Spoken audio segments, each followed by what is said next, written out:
ጤና ይስጥልኝ ውድ ታዳሚዎቻችን እንግዶቻችን ዳኞቻችን እንዲሁም ተወዳዳሪዎቻችን ወደ ሀበጋር የተማሪዎች ጥያቄና መልስ ውድድር እንኳን ደህና መጣችሁ።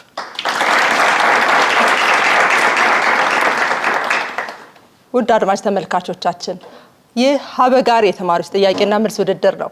ሀበጋር የተማሪዎች ጥያቄና መልስ ውድድር በፕሮጀክት ሪሰርችና ስልጠና ማዕከል እየተዘጋጀ ከአብርሆት ቤተ መጻሕፍት ጋር በመተባበር ዘወትር ቅዳሜ ከቀኑ 11 ሰዓት ወደ እናንተ የሚቀርብላችሁ ሳምንታዊ የቴሌቪዥን ፕሮግራማችን ነው። እንጠይቅ እንመልስ እንወቅ መርሃችን ነው። ፕሮግራሙን እየመራው አብሬያችሁ የምቆየው እኔ አቢሲኒያ ፈቃዱ ነኝ። እስከ ፕሮግራሙ መጨረሻ ድረስ አብራችሁን እንድትቆዩ በአክብሮት ጋብዛለሁ።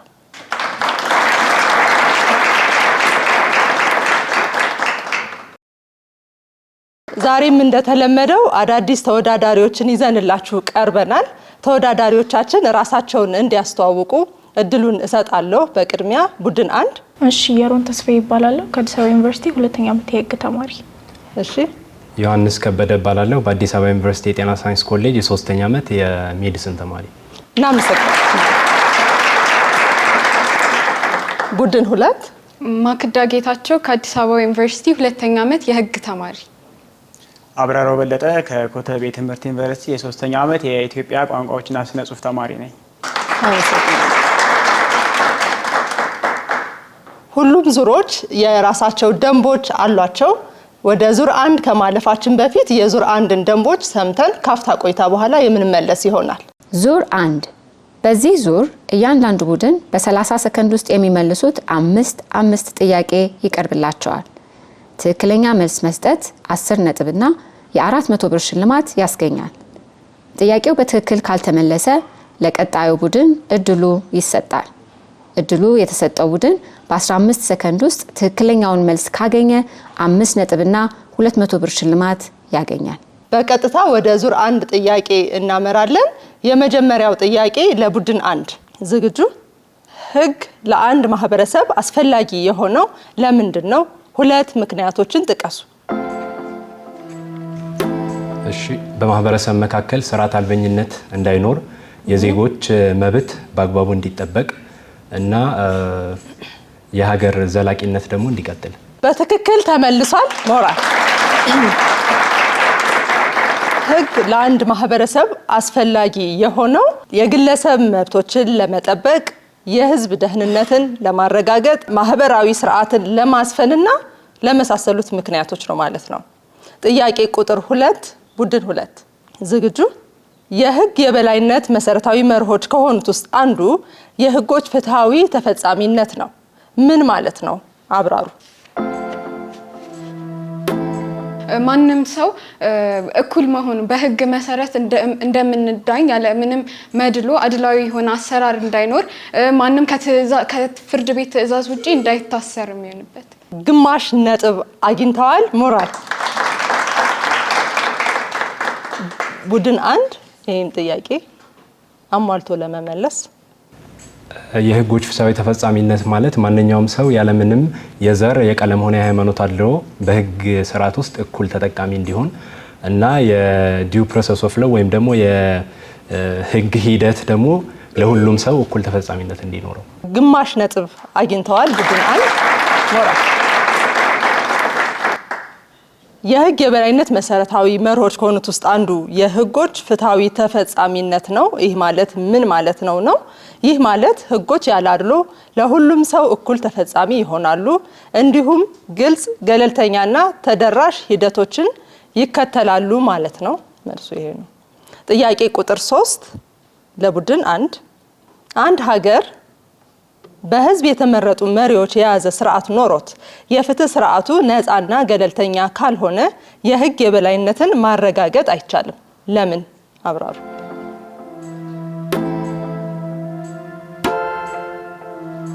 ቡድን 1 ዮሐንስ እና ይሮን እየተወያዩ ነው። እስቲ ሰዓታችሁን ተጠቀሙ።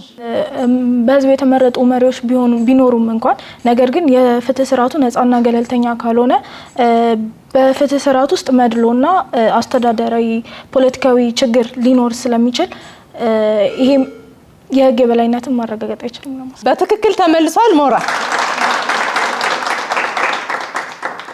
አንድ ሀገር በህዝብ የተመረጡ መሪዎች የያዘ ስርዓት ኖሮት የፍትህ ስርዓቱ ነፃና ገለልተኛ ካልሆነ የህግ የበላይነትን ማረጋገጥ አይቻልም ሲባል ነፃና ገለልተኛ የፍትህ ስርዓት መኖር ህግ አውጪውና ህግ አስፈጻሚው ህግን ተከትለው መስራታቸውን ለማረጋገጥ ወሳኝ በመሆኑ ነው። ጥያቄ ቁጥር 4 ቡድን 2 አብራራውና ማክዳ ከዜጎች መብት አንጻር የህግ የበላይነት ዋነኛ ጠቀሜታ ምንድን ነው? ዋነኛ ጠቀሜታ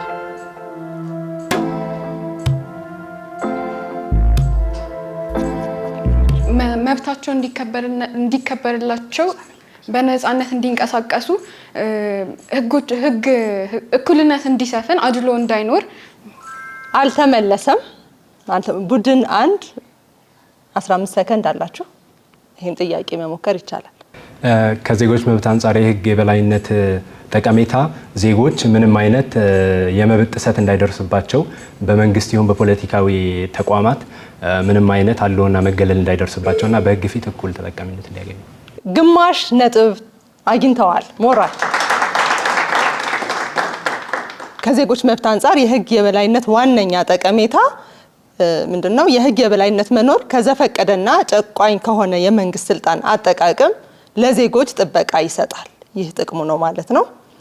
ጥያቄ ቁጥር 5 ቡድን 1 ዮሐንስና የሮን እውነት ወይም ሐሰት በማለት ነው የምትመልሱት። ህገ መንግስት አንቀጽ 52 መሰረት መሬትና የተፈጥሮ ሀብት ማስተዳደር ለክልል መንግስት የተሰጠ ስልጣን ነው። እውነት ወይስ ሐሰት? እሺ እውነት። እውነት በማለት መልሰዋል። በትክክል ተመልሷል። ህገ መንግስት አንቀጽ 52 መሰረት መሬትና የተፈጥሮ ሀብትን ማስተዳደር ለክልል የተሰጠ ስልጣን ነው። እውነት ነው። ጥያቄ ቁጥር 6 ቡድን 2 አብራራውና ማክዳ ህገ መንግስት ጦርነትን ማወጅ ለፌዴራል መንግስት ብቻ የተሰጠ ስልጣን ነው። እውነት ወይስ ሐሰት? እሺ እውነት። እውነት በትክክል ተመልሷል። ህገ መንግስት ጦርነትን ማወጅ ለፌዴራል መንግስት ብቻ የተሰጠ ስልጣን ነው። መልሱ እውነት ነው። ጥያቄ ቁጥር 7 ቡድን 1 የህዝብ ተወካዮች ምክር ቤት በኢፌዴሪ ህገ መንግስት አንቀጽ 55 ንዑስ አንቀጽ 5 መሰረት የወንጀለኛ መቅጫ ህግ ያወጣል። በዚህ ረገድ ለክልል መንግስት በልዩ ሁኔታ የተሰጠው ስልጣን ምንድን ነው?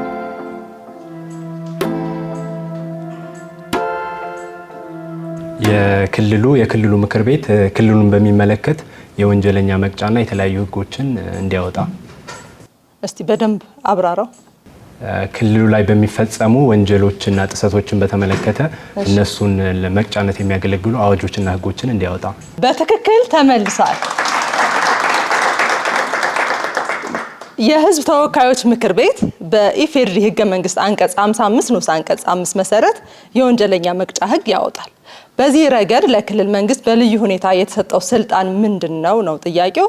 በፌዴራሉ መንግስት የወንጀለኛ መቅጫ ህግ ወይም አሁን የወንጀል ህግ በግልጽ ባልተሸፈኑ ጉዳዮች ላይ ክልሎች ህግ የማውጣት ስልጣን አላቸው። በግልጽ ካልተሸፈነ፣ ከተሸፈነ ኦልሬዲ በፌዴራሉ የወጣው ነው የሚሆነው ማለት ነው። ጥያቄ ቁጥር 8 ቡድን 2 ወይም ከሁለት በላይ የሆኑ ክልሎችን የሚያስተሳስሩ ወይም ድንበር ተሻጋሪ የሆኑ ወንዞችና ሐይቆችን አጠቃቀም የመወሰን ስልጣን የማን ነው? የፌዴራል መንግስት። የፌዴራል መንግስት ወይም የህዝብ ተወካዮች ምክር ቤት በትክክል ተመልሷል።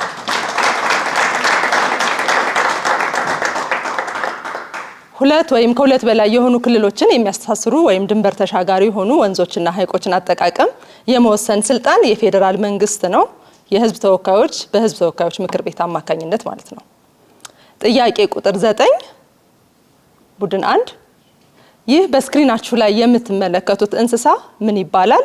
ልዩ የሚያደርገው ምንድን ነው?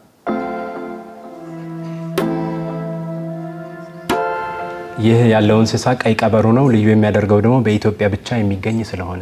በትክክል ተመልሷል። ይህ በምስሉ ላይ የምትመለከቱት እንስሳ ቀይ ቀበሮ ይባላል። ልዩ የሚያደርገው በኢትዮጵያ ውስጥ የሚገኝ ብርቅዬ የዱር እንስሳ ሲሆን በአፍሪካ ከሚገኙ ብርቅዬ እንስሳት መካከል ለከፍተኛ አደጋ የተጋለጠ የዱር እንስሳ ነው። ጥያቄ ቁጥር 10 ቡድን 2 አብራራውና ማክዳ። ይህ በስክሪናችሁ ላይ በምስል ላይ የምታዩት የኢትዮጵያ ካርታ ላይ በወይን ጠጅ ቀለም የተመለከተው ክልል የትኛው ክልል ነው? ወይም ማን ይባላል?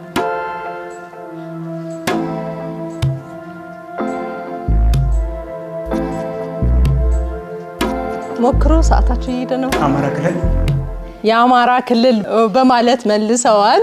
በትክክል አልተመለሰም። ይህ በምስሉ ላይ የሚታየው የኢትዮጵያ ካርታ በወይን ጠጅ ቀለም የተመለከተው ክልል የማን ነው የሚል ነበረ። መልሱ የቤኒሻንጉል ጉሙዝ ክልል ነው። እንግዲህ ዙር 1 10 ጥያቄዎችን የያዘ ነበረ። ሁለቱም ቡድን 5 ጥያቄዎችን መልሰዋል።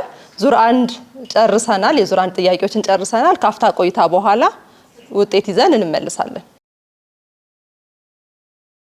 እሺ ውድ ታዳሚዎቻችን እንዲሁም ተወዳዳሪዎቻችን የዙር 1 ውጤት እጃችን ላይ ደርሷል። በዚህም መሰረት ቡድን 1 65 ነጥብ አስመዝግበዋል።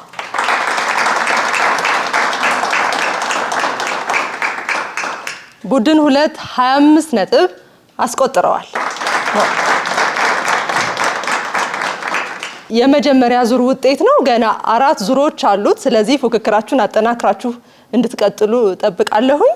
ወደ ዙር 2 ከማለፋችን በፊት የዙር 2ን መመሪያዎች ሰምተን ካፍታ ቆይታ በኋላ እንመለሳለን። ዙር 2 በዚህ ዙር ለሁለቱም ቡድኖች 6 ጥያቄ በጋራ ይቀርባል። ጥያቄውን የሚመልሰው ቡድን የሚወሰነው ቀድሞ ደወሉን በመጫን ነው። ለመመለስ የሚሰጠው አንድ እድል ብቻ ሲሆን ይህም በ60 ሰከንድ ውስጥ መሆን ይኖርበታል። ትክክለኛውን መልስ መስጠት 15 ነጥብና የ1000 ብር ሽልማት ያስገኛል። ቅድሚያ ወስዶ በትክክል አለመመለስ 5 ነጥብ ያስቀንሳል። ጥያቄው ካልተመለሰ ለሌላኛው ቡድን እድሉ ይሰጣል።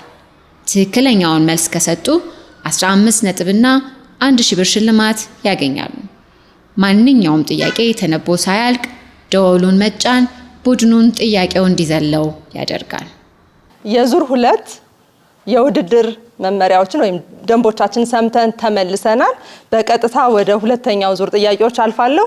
ሁለተኛው ዙር ቀድሞ የመመለስ ውድድር ነው። እንግዲህ በደንቡም ላይ እንደተገለጸው ጥያቄውን አንብቤ ሳልጨርስ መንካት ወይም ማብራት አይፈቀድም። ጥያቄ ቁጥር 1 በሙስና ወንጀሎች አዋጅ ቁጥር 881 ዝባር 2007 ወይም 2007 አንቀጽ 8 ንዑስ አንቀጽ 1 መሰረት ጉዳዩ ለፍርድ ቤት ከመቅረቡ በፊት ከሙስና ወንጀሎች በአንዱ ተካፋይ የሆነ ሰው ስለተፈጸመው ድርጊትና ስለተካፋዮቹ ሚና ጠቃሚ መረጃ የሰጠ እንደሆነ በሕግ የሚያገኘው ጥበቃ ምንድን ነው? ቡድን 1 አብርተዋል።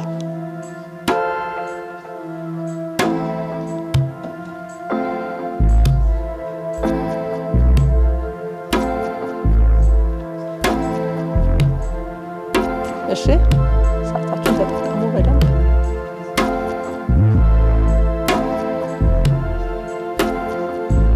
የሚያገኘው ጥበቃ ምንድን ነው? ይህ ሰው በመናገሩ ስለተፈጸመው ድርጊት ለህግ ያቀረበ እንደሆነ ከህግ የሚቀርብበት ቅጣት እንደ ማቅለያ ሆኖ ይቀርብለታል። በትክክል አልተመለሰም። ደቂቃው አላለቀም። ስለዚህ ቡድን 2 መሞከር ትችላላችሁ።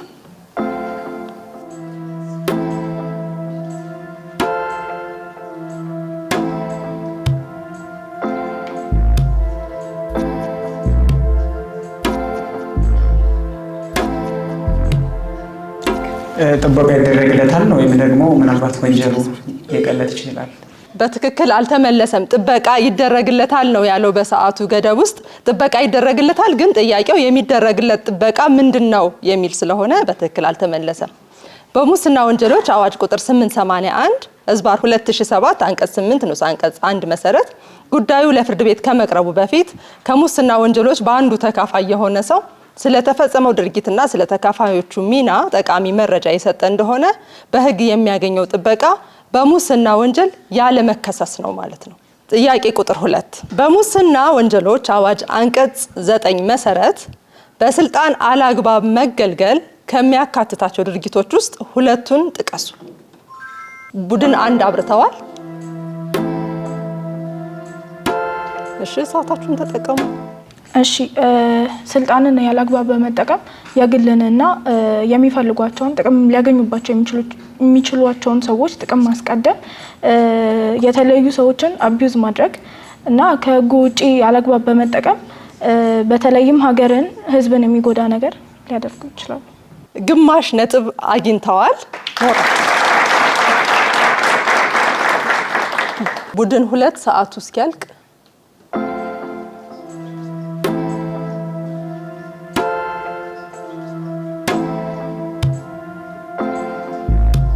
ከስልጣን መነሳት፣ በዜጎች ላይ ጥፋት ማድረስ አልመለሱትም። በሙስና ወንጀሎች አዋጅ አንቀጽ 9 መሰረት በስልጣን አላግባብ መገልገል ከሚያካትታቸው ድርጊቶች ውስጥ ሁለቱን ጥቀሱ ነበረ። እነዚህ ድርጊቶች የሚያካትቱት ሹመት፣ ስልጣን ወይም ኃላፊነትን በግልጽ ተግባር ወይም በግድፈት ያላግባብ መገልገል፣ ከተሰጠ ስልጣን ወይም ኃላፊነት በላይ አሳልፎ መስራት፣ እንዲሁም ስልጣን ወይም ኃላፊነት ሳይኖረው ወይም ከተወሰደ በኋላ በስልጣኑ ወይም በኃላፊነቱ መስራት ናቸው ማለት ነው። ጥያቄ ቁጥር 3 ማንኛውም የመንግስት ወይም የህዝባዊ ድርጅት ሰራተኛ ራሱ ወይም የቅርብ ዘመዱ ባለጥቅም ከሆነበት ድርጅት ወይም ከሚሰራበት መስሪያ ቤት ጋር በንግድ ወይም በሌላ አኳኋን የስራ ግንኙነት ውል መፈጸም በሙስና ወንጀሎች አዋጅ አንቀጽ 13 ንዑስ አንቀጽ 4 መሰረት በወንጀል ተጠያቂ ያደርገዋል። በዚህ አንቀጽ መሰረት የቅርብ ዘመድ ማንን ያካትታል? ቡድን 1 አብርተዋል። ቡድን 1 ዮሐንስ እና የሮን። በዚህ መሰረት የቅርብ ዘመድ የሚለው የሚያካትተው የባለቤት ወይም ባል፣ ሚስት፣ ወንድም፣ እህትና በዚህ ጋር የተያያዙ እንደ አጎት፣ አክስት ያሉ የቅርብ ዘመዶችን እናት አባትንም ይጨምራል። ግማሽ ነጥብ በሚል ተወስኗል። ሞራል ያስፈልጋል። የስጋ ዝምድና ሲባል ጥቅል ነው። የጋብቻ ዝምድናም ሲባል እንደዚሁ በጥቅል ነው። ግማሽ ነጥብ ተሰጥቷቸዋል። ማንኛውም የመንግስት ወይም ህዝባዊ ድርጅት ሰራተኛ ራሱ ወይም የቅርብ ዘመዱ ባለጥቅም ከሆነበት ድርጅት ወይም ከሚሰራበት መስሪያ ቤት ጋር በንግድ ወይም በሌላ አኳኋን የስራ ግንኙነት ውል መፈጸም በሙስና ወንጀሎች አዋጅ አንቀጽ 13 ንዑስ አንቀጽ 4 መሰረት በወንጀል ተጠያቂ አድርገዋል። በዚህ መሰረት የቅርብ ዘመድ ማንን ያካትታል ነው ጥያቄው። መልሱ ከተጠርጣሪው ጋር የስጋ ወይም የጋብቻ ዝምድና ያለውን ሰው ያካትታል። ጥያቄ ቁጥር 4 አለሙ በገቢዎች ሚኒስቴር የነበረው የታክስ ክርክር እንደሚፈልገው ውሳኔ አገኘለት። በሁኔታው የተደሰተው አለሙ አቤቱታውን ሲያይለት ለነበረው ባለሙያ ጉዳዩ ከተፈጸመ በኋላ ስጦታ አበረከተለት። በእናንተ እይታ የአለሙ ድርጊት በሙስና ወንጀል ያስጠይቀዋል? ለምን? ቡድን 1 አብርተዋል። እሺ ሰዓታችሁን ተጠቀሙ።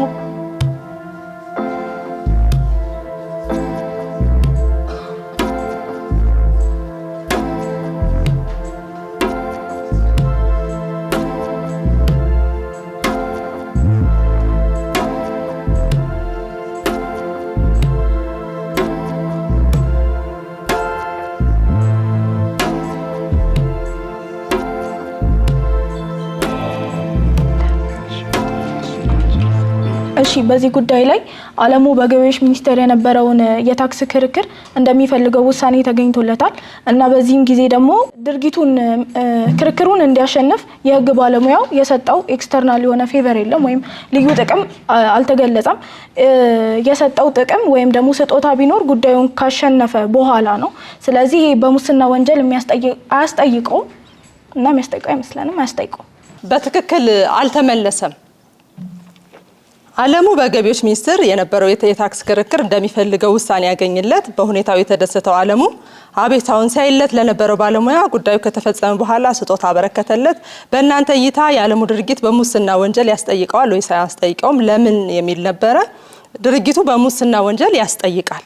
ምክንያቱም የመንግስት ወይም የህዝባዊ ድርጅት ሰራተኛ በተሰጠው ኃላፊነት መሰረት ተግባሩን ከማከናወኑ በፊት ወይም ከፈጸመ በኋላ ጥቅም ወይም ስጦታ መስጠት በሙስና ወንጀሎች አዋጅ አንቀጽ 25 ንዑስ አንቀጽ 5 መሰረት ሰጪውን በህግ ተጠያቂ የሚያደርግ ስለሆነ ነው። ስለዚህ አገልግሎት ካገኙ በኋላም ቢሆን ስጦታ ሲሰጠው መቀበል በሙስና ወንጀል የሚያስጠይቅ ተግባር ነው ማለት ነው። ጥያቄ ቁጥር 5 በመልካም አስተዳደር ውስጥ በግልጽነትና በተጠያቂነት መካከል ያለውን ትክክለኛ ልዩነት አስረዱ። በግልጽነትና በተጠያቂነት። ቡድን 2 መንግስት በግልጽነትና ተጠያቂነት ስንል መንግስት ለህዝቡ እንዴት ነው የሚያስፈልገውን ነገር ማብራራት፣ ግልጽነት ያስፈልገዋል። በአመራሩ በአወቃቀሩ። ተጠያቂነትም ስንል እንደዚሁ ለህዝቡ በዛ ሰውዬ ላይ እንትን ሲጠፋባቸው እንደዚህም ደግሞ ትክክለኛ ለምሳሌ በተጠያቂነት ትክክለኛ የሆነ ወይም ደግሞ የእኩልነት አገልግሎት መስጠት ማለት ነው። ስለዚህ ትክክለኛነት ማለት ሁሉንም ግልጽነትና ተጠያቂነት። ተጠያቂነት ስል ለህዝቡ ተጠያቂ ነው መንግስት። ይህ ማለት ህዝቡ ኳስችን ቢኖረው መንግስት መመለስ አለበት።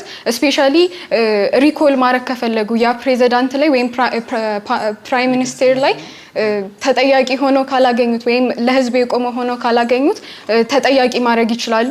በግልጽነትም ቅድም እንዳልኩት በአመራሩ በአወቃቀሩ በስልጣን አወቃቀሩ ለህዝቡ ግልጽ የሆነ ስራ ማሳየት አለበት። ሰዓት አልቋል። በትክክል ተመልሷል። በመልካም አስተዳደር ውስጥ በግልጽነትና በተጠያቂነት መካከል ያለውን ልዩነት አስረዱ ነው ጥያቄው።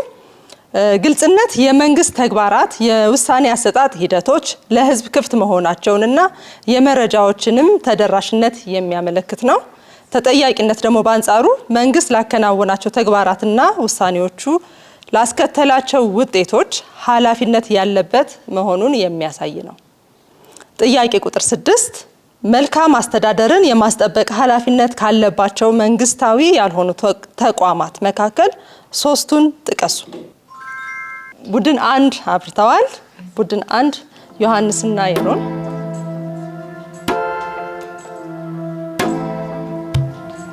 እሺ፣ መልካም አስተዳደርን የማስጠበቅ ኃላፊነት ካለባቸው መንግስታዊ ያልሆኑ ተቋማት መካከል ለትርፍ ያልተቋቋሙ መንግስታዊ ያልሆኑ ተቋማት፣ የሲቪክ ማህበራት፣ የህዝቦች አደረጃጀቶችና ማህበራት እና ማንኛውም ዜጋ 2/3 ነጥብ አስቆጥረዋል። ሞራል ሰዓት እስኪያልቅ መንግስት ያልሆኑ ለሰብአዊነት የቆሙ እንትኖች የሴቶች የህፃናትና የሴቶች ማህበራዊ ጉዳዮች፣ የስነ ዜጋ ማህበረሰብ መንግስታዊ ነክ ያለው ግብረሰናይ ድርጅቶች ግብረሰናይ ድርጅቶች ወይም ደግሞ መልካም ፈቃደኛ ይሁኑ ማለት ነው። እሺ፣ በትክክል አልተመለሰም። ቡድን 1 ያሉትን የደገሙ ስለሆነ ነጥብ የሚቆጠር አይሆንም። መልካም አስተዳደርን የማስጠበቅ ኃላፊነት ካለባቸው መንግስታዊ ያልሆኑ ተቋማት መካከል 3ቱን ጥቀሱ ነው ጥያቄው። መልካም አስተዳደርን የማስጠበቅ ኃላፊነት ያለባቸው መንግስታዊ ያልሆኑ ተቋማት 1ኛ ዜጎች፣ 2 የሲቪል ማህበራት ወይም የሙያ ማህበራትንም ጨምሮ፣ 3ኛ የሚዲያ ተቋማት፣ 4ኛ የግል ዘርፎች፣ 5 የሃይማኖት ተቋማት ናቸው። የዙር 2ን ውጤት ይዘን ካፍታ ቆይታ በኋላ የምንመለስ ይሆናል። አብራችሁን ቆዩ። እሺ፣ ውድ ታዳሚዎቻችን እንዲሁም ተወዳዳሪዎቻችን የዙር 2 ውጤት እጃችን ላይ ደርሷል። በዚህም መሰረት ቡድን 1 ዮሐንስና የሮን 16 ነጥብ አስቆጥረዋል። ሞራል። ቡድን 2 አብራራውና ማክዳ 15 ነጥብ አስቆጥረዋል። ሞራል። በጣም ተቀራራቢ ነጥብ ነው ያስቆጠሩት። እንግዲህ አሁን ወደ ቀጣዩ ዙር ወይም ዙር 3 የምናልፍ ይሆናል። ወደ ዙር 3 ከማለፋችን በፊት የዙሩን ደንቦች ሰምተን የምንመለስ ይሆናል። ካፍታ ቆይታ በኋላ እንገናኝ። በዚህኛው ዙር ደግሞ 6 የጥያቄ ምድቦች ለተወዳዳሪዎች ምርጫ ይቀርባሉ። ምድብ 1 ስነ ዜጋ፣ ምድብ 2 ሰብአዊ መብት፣ ምድብ 3 ምርጫና መራጮች፣ ምድብ 4 ስነ ጽሁፍ፣ ምድብ 5 ታሪክ፣ ምድብ 6 ሉላዊ ወይም ግሎባል። ከእነዚህ የጥያቄ ምድቦች ውስጥ ተወዳዳሪዎች ጥያቄ እንዲቀርብላቸው የሚፈልጉትን 5 ምድብ ይመርጣሉ። አንድ ቡድን ከመረጠው የጥያቄ ምድብ አንድ ጥያቄ የሚቀርብለት ሲሆን ይህንንም ለመመለስ 60 ሰከንድ ይሰጠዋል። ተወዳዳሪዎች የከበዳቸውን አንድ ጥያቄ ተመልካች እንዲመልስላቸው እድል መስጠት ይችላሉ። እያንዳንዱ ትክክለኛ መልስ 10 ነጥብና የ400 ብር ሽልማት ያስገኛል። የዙር 3ን ደንቦች ሰምተን ተመልሰናል። በቀጥታ ወደ ጥያቄዎቹ የማመራ ይሆናል። በዚህ ዙር በቅድሚያ የመመለስ እድልን የሚያገኙት ባለፈው ዙር ከፍተኛ ነጥብን ያስቆጠሩት ቡድኖች ናቸው። በዚህም መሰረት ቡድን 1 ቀድሞ የመመለስ እድሉን ታገኛላችሁ። ግልጽ ነው አይደለ? እሺ፣ ቡድን 1 የትኛው ምድብ ይሁንላችሁ? ስነ ዜጋ፣ ሰብአዊ መብት፣ ምርጫና መራጮች፣ ስነ ጽሁፍ፣ ታሪክ፣ ሉላዊ? ምድብ 2 ሰብአዊ መብት።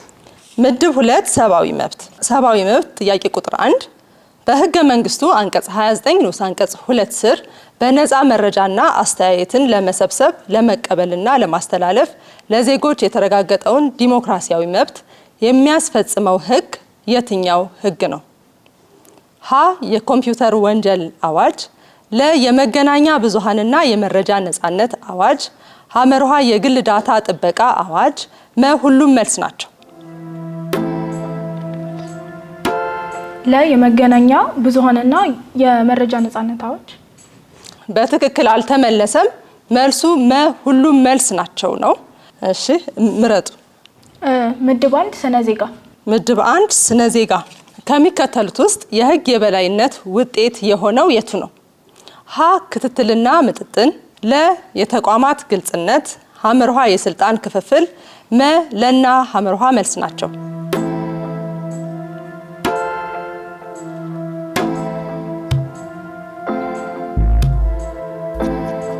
መልሱ መ ለና ሐመርሃ መልስ ናቸው። መልሱ መ ለና ሐመርሃ መልስ ናቸው ብለዋል። በትክክል አልተመለሰም። ከሚከተሉት ውስጥ የህግ የበላይነት ውጤት የሆነው የቱ ነው ነው ጥያቄው። መልሱ ለ የተቋማት ግልጽነት። ዮሐንስና ይሮን። ምድብ 3 ምርጫና መራጮች። ምድብ 3 ምርጫና መራጮች። ጥያቄ ቁጥር 1 ምርጫና መራጮች ከምርጫ ጣቢያዎች ደህንነት ጋር በተያያዘ በምርጫ ጣቢያ ክልል ውስጥ መገኘት የሌለባቸው ከሚከተሉት ውስጥ እነማን ናቸው? ሀ መራጮች ያልሆኑና ድምጽ የሰጡ ሰዎች፣ ለ የፖለቲካ ፓርቲዎች፣ ሐመርሃ የቅሬታ ሰሚ ኮሚቴ አባላት፣ መ የምርጫ አስፈጻሚዎች። እሺ መመካከር ይቻላል። ተመካከሩ። እሺ ሀሌታ ውሃ መራጮች ያልሆኑና ድምጽ የሰጡ ሰዎች በትክክል ተመልሷል። ከምርጫ ጣቢያዎች ደህንነት ጋር በተያያዘ በምርጫ ጣቢያ ክልል ውስጥ መገኘት የሌለባቸው ከሚከተሉት ውስጥ እነማን ናቸው ነው ጥያቄው። መልሱ መራጮች ያልሆኑና ድምጽ የሰጡ ሰዎች። ስነ ጽሁፍ፣ ታሪክ፣ ሉላዊ ወይም ግሎባል የትኛው ይሁንላችሁ? ምድብ 4 ስነ ጽሁፍ። ምድብ 4 ስነ ጽሁፍ ምሳሌያዊ አነጋገር ነው። ምሳሌያዊ አነጋገሩን አሟሉ። ውሸትና ስንቅ ዳሽ።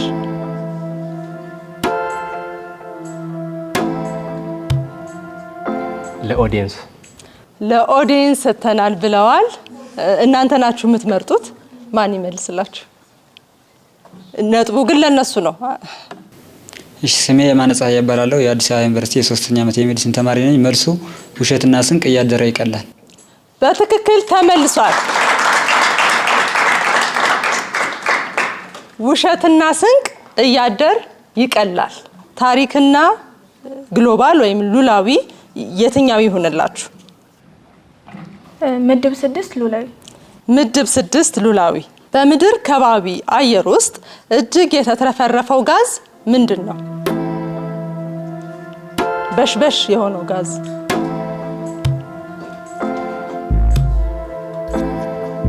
እሺ ናይትሮጅን።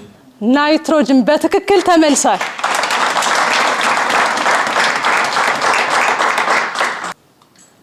ቡድን 1 የምድብ ጥያቄያችሁን መልሳችሁ ጨርሳችኋል። ስለዚህ በቀጥታ ወደ ቡድን 2 የምናመራ ይሆናል። ምድብ 2 እናንተም በተመሳሳይ 6 ምድቦች አሏችሁ። ስነ ዜጋ፣ ሰብአዊ መብት፣ ምርጫና መራጮች፣ ስነ ጽሁፍ፣ ታሪክ፣ ሉላዊ ወይም ግሎባል የትኛው ይሁን? ምድብ 6 ሉላዊ።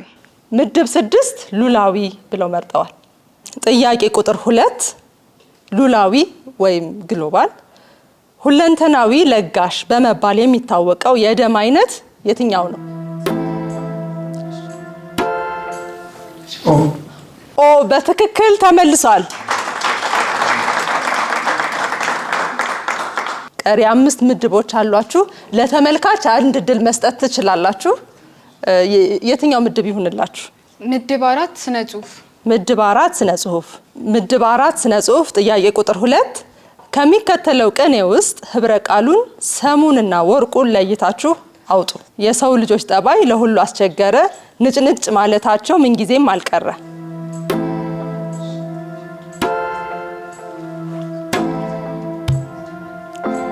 ህብረ ቃሉ ሰሙን ወርቁ የዚህን ቅኔ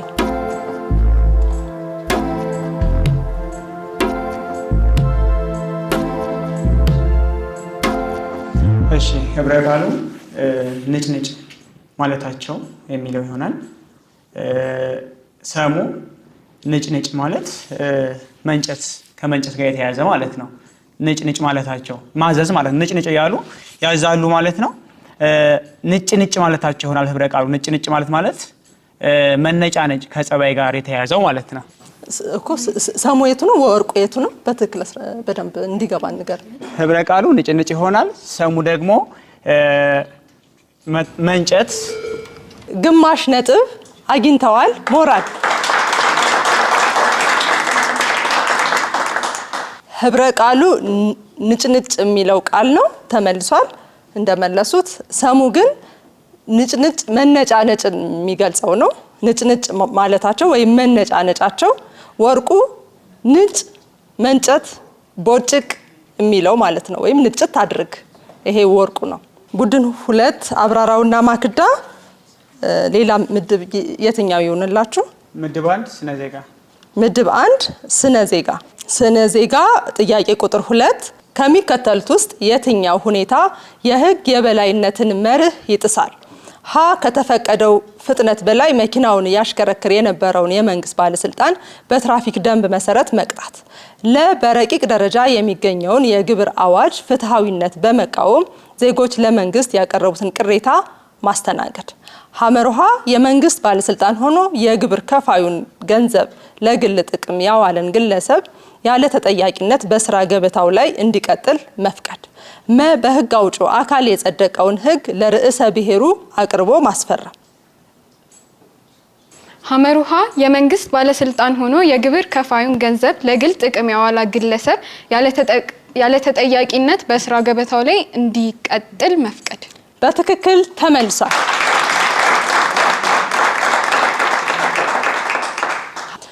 ከሚከተሉት ውስጥ የትኛው ሁኔታ የህግ የበላይነትን መርህ ይጥሳል ነው ጥያቄው።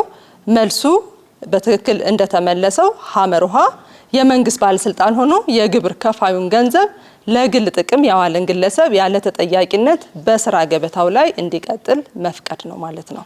ቡድን 2 አብራራውና ማክዳ ሰብአዊ መብት፣ ምርጫና መራጮች፣ ታሪክ የሚቀሯችሁ ምድቦች ናቸው። የትኛው ይሁን አሁን? ምድብ 2 ሰብአዊ መብት። ምድብ 2 ሰብአዊ መብት። ምድብ 2 ሰብአዊ መብት ጥያቄ ቁጥር 2 የአካል ጉዳተኞች ኮንቬንሽን አንቀጽ 21 አካል ጉዳተኞች መረጃ የማግኘት መብት ተጠቃሚ እንዲሆኑ ሀገራት ምን አይነት እርምጃዎችን እንዲወስዱ ያስገድዳል? ሀ የግል ተቋማትና መንግስታዊ ያልሆኑ ድርጅቶች መረጃውን ተደራሽ ለማድረግ ለመንግስት እገዛ እንዲያደርጉ ማስገደድ። ለማንኛውም ህዝባዊ ሰነድ በ90 ቀናት ውስጥ ወደ ብሬል እንዲገለበጥ ማድረግ። ሐመርሃ መንግስት አጠቃላይ ህዝባዊ መረጃዎችን አስቀድሞና ያለምንም ተጨማሪ ወጪ ተደራሽ በሆኑ ይዘቶችና ቴክኖሎጂዎች ታግዘው እንዲዘጋጁ ማድረግ። መ የመረጃውን ተደራሽነት ለማረጋገጥ የአካል ጉዳተኛው ጥያቄ እስኪያቀርብ መጠበቅ። እሺ መልሱ ሐመርሃ። ሐመርሃ ብለው መልሰዋል። በትክክል ተመልሷል።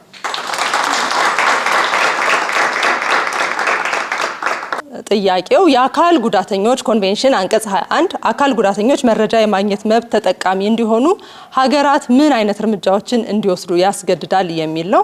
መልሱ ሐመርሃ መንግስት አጠቃላይ ህዝባዊ መረጃዎችን አስቀድሞና ያለምንም ተጨማሪ ወጪ ተደራሽ በሆኑ ይዘቶችና ቴክኖሎጂዎች ታግዘው እንዲዘጋጁ ማድረግ የሚለው ነው።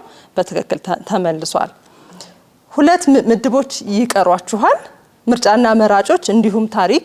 ከሁለቱ የትኛው ይሁን? ምድብ 3 ምርጫና መራጮች። ምድብ 3 ምርጫና መራጮች። ጥያቄ ቁጥር 2 በኢትዮጵያ የምርጫ የፖለቲካ ፓርቲዎች ምዝገባና የምርጫ ስነ ምግባር አዋጅ 1162 ዝባር 2011 አንቀጽ 49 መሰረት የኢትዮጵያ ብሔራዊ ምርጫ ቦርድ በተለየ ሁኔታ ካልወሰነ በስተቀር በሕግ የተፈቀደው የድምጽ መስጫ ሰዓት ከሚከተሉት ውስጥ የትኛው ነው? ሀ ከጠዋቱ 11 ሰዓት እስከ ምሽቱ 12 ሰዓት፣ ለ ከጠዋቱ 12 ሰዓት እስከ ሌሊቱ 6 ሰዓት፣ ሐመርሃ ከጠዋቱ 12 ሰዓት እስከ ምሽቱ 12 ሰዓት፣ መ ለመምረጥ ምርጫ ጣቢያው ላይ የተገኙ ሰዎች እስካሉ ድረስ ይቀጥላል። በቅርብ ነው ምርጫ የሚያደርግ ነው አይደል? ለኦዲየንስ እንስጥ። ለኦዲየንስ እንስጥ ብለዋል። ማን ይመልስላችሁ? ምረጡ። እሺ ስሜ ሚኪያስ ይባላል። ከ12 ሰዓት ከጠዋቱ 12 ሰዓት እስከ ምሽቱ 12 ሰዓት ወይም አመርሃ ማለት ነው። በትክክል ተመልሷል።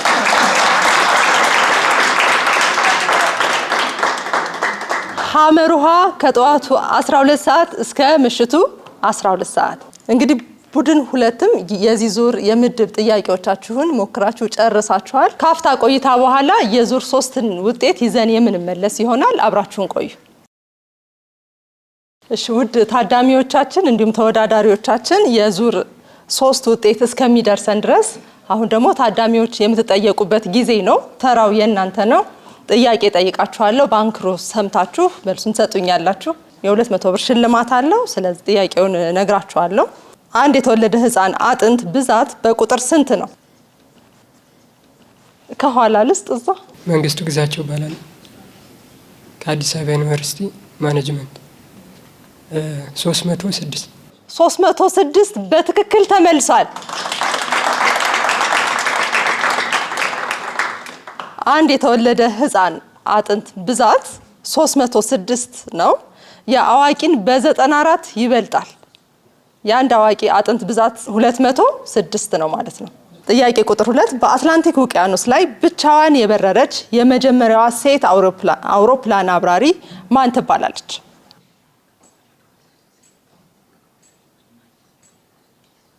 መጀመሪያ ስሜ ሀጎስ ኪዳነ ይባላለሁ። በአዲስ አበባ ዩኒቨርሲቲ 3ኛ ዓመት የሜዲሲን ተማሪ ነኝ። መልሱ ኢሚሊያ ራሃርት በትክክል ተመልሷል። በአትላንቲክ ውቅያኖስ ላይ ብቻዋን የበረረች የመጀመሪያዋ ሴት አውሮፕላን አብራሪ አማሊያ ኤርሃርት ትባላለች። በትክክል ተመልሷል። ውድ ታዳሚዎቻችን የዙር 3 ውጤት ደርሶናል፣ እጃችን ላይ ደርሷል። ስለዚህ አሁን ውጤት አሳውቃለሁ። በዚህም መሰረት ቡድን 1 30 ነጥብ አስመዝግበዋል።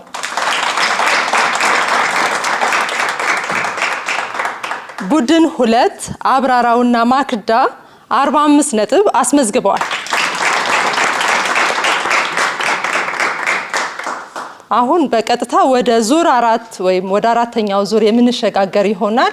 ዙር 4ን ከመጀመራችን በፊት የዙር 4ን ደንቦች ሰምተን ካፍታ ቆይታ በኋላ ተመልሰን እንገናኛለን። በዚህ አራተኛ ዙር ተወዳዳሪዎች የታወቁ ግለሰቦች ምስሎች፣ ቦታዎች እንዲሁም ሌሎች ነገሮችን እንዲለዩ 3 ጥያቄዎች ይቀርቡላቸዋል። ከጥያቄው ጋር አንድ ፍንጭ አብሮ የሚነገር ሲሆን መልስ ለመስጠት 30 ሰከንድ ይሰጣል። ትክክለኛ መልስ መስጠት 15 ነጥብና 400 ብር ሽልማት ያስገኛል። ተወዳዳሪዎች ሁለተኛ ፍንጭ እንዲሰጣቸው መጠየቅ ይችላሉ። ነገር ግን ትክክለኛ መልስ ሲሰጡ የሚያገኙት 10 ነጥብና 200 ብር ሽልማት ይሆናል። ሌላኛው ቡድን እድሉ ተሰጥቶት ጥያቄውን በትክክል ቢመልስ የሚያገኘው ነጥብ ወይም የገንዘብ ሽልማት አይኖርም። መልካም፣ እንግዲህ የዙር 4ን ደንቦች ሰምተን ተመልሰናል። በቀጥታ ወደ ጥያቄው እናመራለን። ቡድን 1 ይህ አሁን የምትሰሙት የመሳሪያ ቅንብር የተዘጋጀው በማን ነው?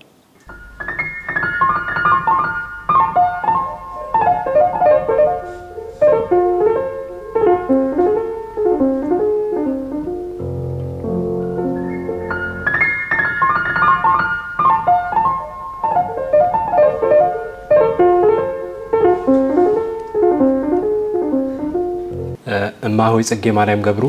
በትክክል ተመልሰዋል።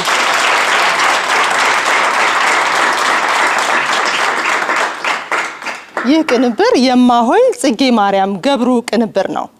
የሙዚቃው መጠሪያ ሆምለስ ዋንደረር ሲሆን እንደ አውሮፓውያን አቆጣጠር በ1963 ለህዝብ ከቀረቡ የሙዚቃ ስራዎቻቸው መካከል አንዱ ሲሆን ፓሲንግ በተሰኘው የሆሊውድ ፊልም ላይም አጃቢ ከሆኑ የሙዚቃ ስራዎች መካከል አንዱ ለመሆን በቅቷል። ወደ ጥያቄ ቁጥር 2 እናመራለን።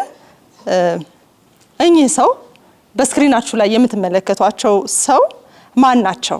አንድ ፍንጭ ሰጣችኋለሁ። የ17ኛው ክፍለ ዘመን የታሪክ ምሁር እንዲሁም የፍልስፍና ሊቅ ጸሐፊም ናቸው። ሁለተኛ ፍንጭ መጠየቅ ይቻላል። ነጥቡ ላይ ግን በደንቡ እንደሰማችሁት የተወሰነ ነጥብ ልዩነት አለ።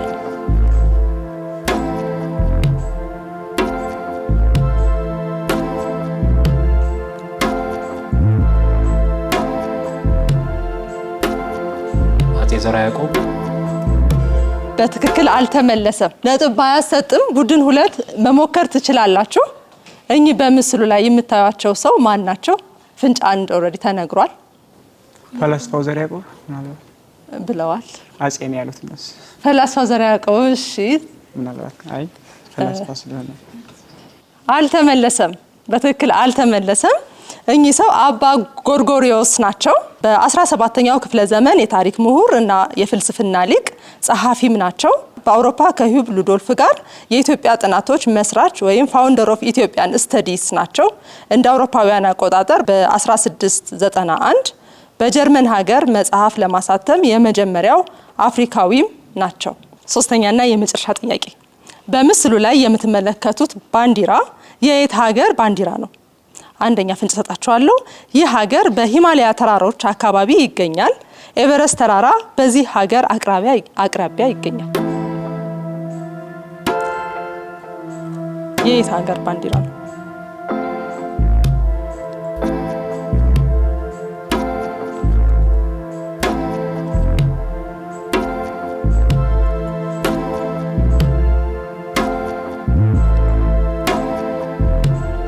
መመካከር ይቻላል። ቲቤት። አልተመለሰም። ቡድን 2 ኔፓል። የኔፓል ባንዲራ ነው። ሞራል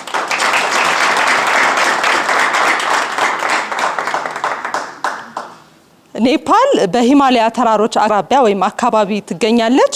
ኤቨረስት ተራራም በዚህ ሀገር አቅራቢያ ነው የሚገኘው። ዋና ከተማዋ ካትማንዱ ትባላለች። ቡድን 1 ጥያቄዎቻችሁን ጨርሳችኋል። ስለዚህ ወደ ቡድን 2 በቀጥታ የምናልፍ ይሆናል። ቡድን 2 ዝግጁ? እሺ። እኒህ ሰው በምስሉ ላይ የምታዩቸው ሰው ማን ናቸው? ስክሪናችሁ ላይ የመጡት አንድ ፍንጭ እሰጣለሁ። አይረን ሌዲ በሚል ቅጽል ስም ይታወቃሉ። ዘ አይረን ሌዲ ይባላሉ።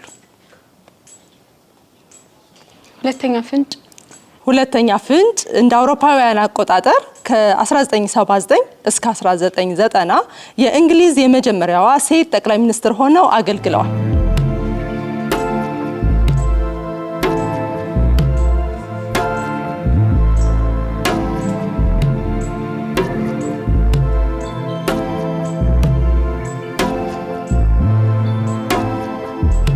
ሰዓታችሁን ተጠቀሙ።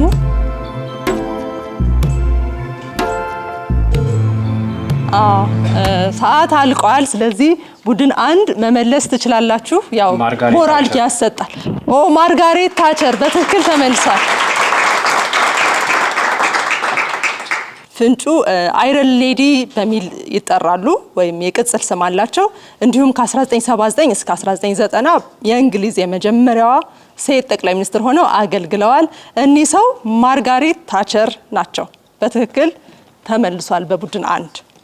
ወደ ሁለተኛው ጥያቄ እናመራለን። ሁለተኛው ጥያቄ ሰምቶ የመመለስ ነው። በዚህ ሙዚቃ ውስጥ የሳክስፎን መሳሪያውን የተጫወተው ማን ነው? አሁን ቀጥሎ በምትሰሙት ዜማ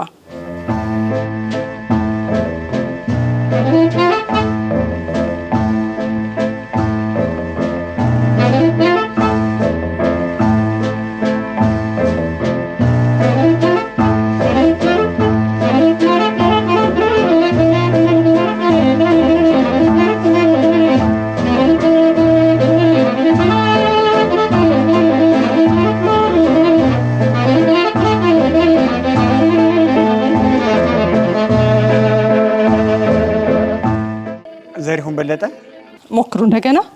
ሳክስፎኑን የተጫወተው ማን ነው በዚህ የመሳሪያ ቅንብር ውስጥ? ኤልያስ መልካ አይደለም። እሺ ቡድን 1 ነጥብ ባያስገኝም ሞክሩት። ታዋቂ የሳክስፎን ተጫዋች ነው። ግርማ ብለዋል፣ አልተመለሰም። መልሱ እውቁ ኢትዮጵያዊ የሳክስፎን መሳሪያ ተጫዋች ጌታቸው መኩሪያ ነው። ጌታቸው መኩሪያ ባህላዊ ሽለላን በሙዚቃ መሳሪያ አቀናብሮ ለቅጂ ያበቃ የመጀመሪያው ሙዚቀኛ ሲሆን አሁን የሰማነው የመሳሪያ ቅንብርም ከበርካታ ስራዎቹ መሃል ትዝታ የሚል መጠሪያ ያለው ስራው ነው ማለት ነው። ወደ ቁጥር 3 ጥያቄ እናመራለን። ቡድን 2 በምስሉ ላይ የምትመለከቱት ታሪካዊ ስፍራ ምን ተብሎ ይጠራል? አንድ ፍንጭ እሰጣለሁ። በዩኔስኮ የተመዘገበ ታሪካዊ ቦታ ነው። ሁለተኛ ፍንጭ እስያ ሀገር ውስጥ ይገኛል። The greatest wall of China? the greatest wall of China ወይም ታላቁ የቻይና ግንብ ተብሎ ይጠራል። ሞራል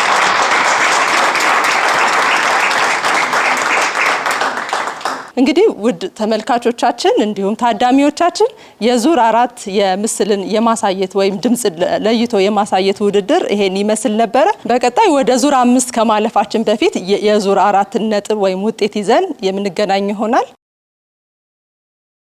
ውድ ታዳሚዎቻችን እንግዲህ የዙር 4 ውጤት እጃችን ላይ ደርሷል። በዚህ መሰረት ውጤቱን አሳውቃለሁ።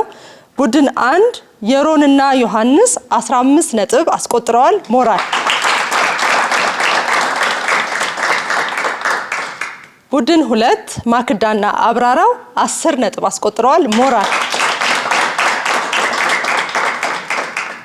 አሁን በቀጣይ የምናመራው ወደ 5ኛውና የመጨረሻ ዙር ወደ ሆነው ውድድራችን ነው፣ በምልክት የመግለጽ ውድድር። ይህም ዙር ልክ ከዚህ በፊት እንደነበሩት የራሱ ደንቦች አሉት። ደንቡን ሰምተን ካፍታ ቆይታ በኋላ ተመልሰን እንገናኛለን። በዚህ የመጨረሻና 5ኛ ዙር እያንዳንዱ ቡድን 2 ጥያቄ ይቀርብለታል። ተወዳዳሪዎች ስለ ጥያቄው ምንነት ከቡድናቸው አባል በእጅ ምልክት፣ በስዕል ወይም በቃል ከሚነገራቸው ፍንጭ በመነሳት መልስ ይሰጣሉ። አንድ ጥያቄ ለመመለስ 30 ሰከንድ ይኖረዋል። ትክክለኛ መልስ መስጠት 10 ነጥብና 400 ብር ሽልማት ያስገኛል። ደንቡን ሰምተን ተመልሰናል። እንግዲህ ተወዳዳሪዎቻችን በምልክት የመግለጽ ችሎታችሁን የምታሳዩበት ነው የሚሆነው ይሄኛው ዙር።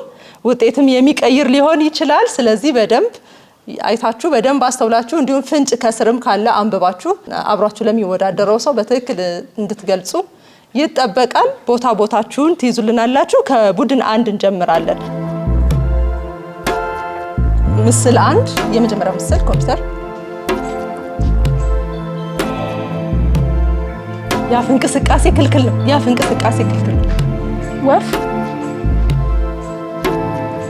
ያፍ እንቅስቃሴ ክልክል ነው። ዲስኳሊፋይድ እንድትሆኑ የሚያደርግ ነው። ሰጉን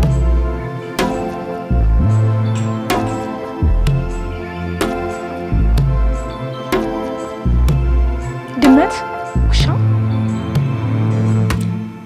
ሰዓት አልቋል። እስኪ ዞር ብለሽ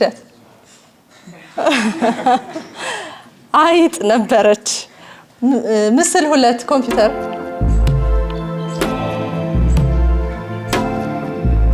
መቅጠል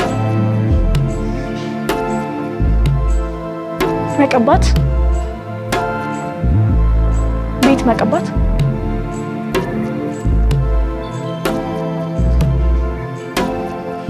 ቀለም መቀባት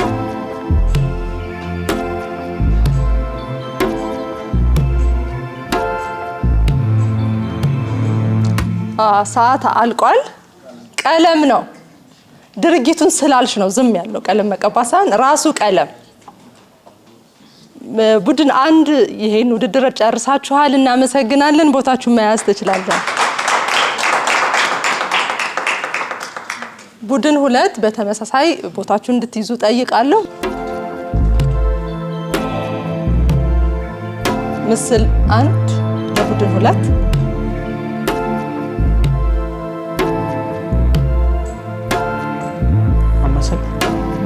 እንዝርት መፍተል። በትክክል ተመልሳል። እንዝርት ምስል 2 ኮምፒውተር ማበጠር፣ መፈረዝ፣ ጸጉር፣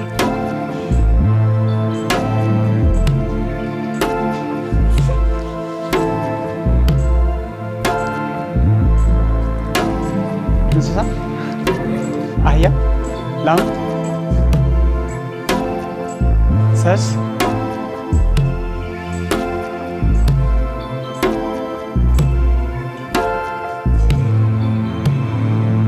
ሰዓት አልቋል። ፍየል ቡድን 2 ጨርሳችኋል። ቦታችሁን እንድትይዙልን እንጋብዛለን። የዙር 5 በምልክት የማሳየት ውድድር የተመለከታችሁትን ይመስል ነበረ። ውጤት ይዘን ከአፍታ ቆይታ በኋላ እንመለሳለን። ውድ ታዳሚዎቻችን፣ ተወዳዳሪዎቻችን የዙር 5ን ነጥብ ወይም ውጤት ይዘን ተመልሰናል። በዚህ መሰረት ውጤቱን አሳውቃለሁ።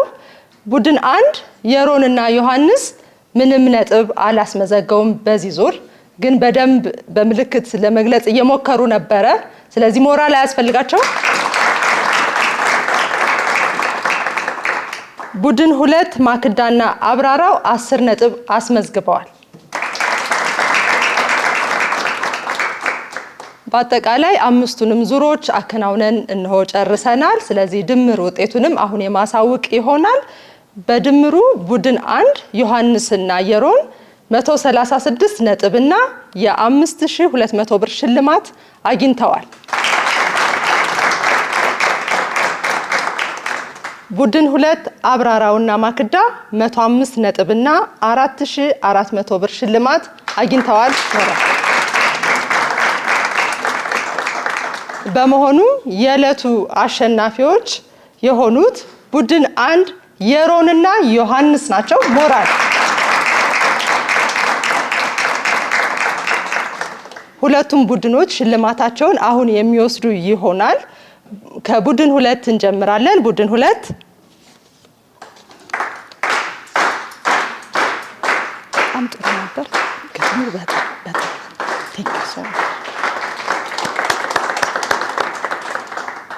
ቡድን 1 የሮንና ዮሐንስ የዕለቱ አሸናፊዎች። አመሰግናለሁ።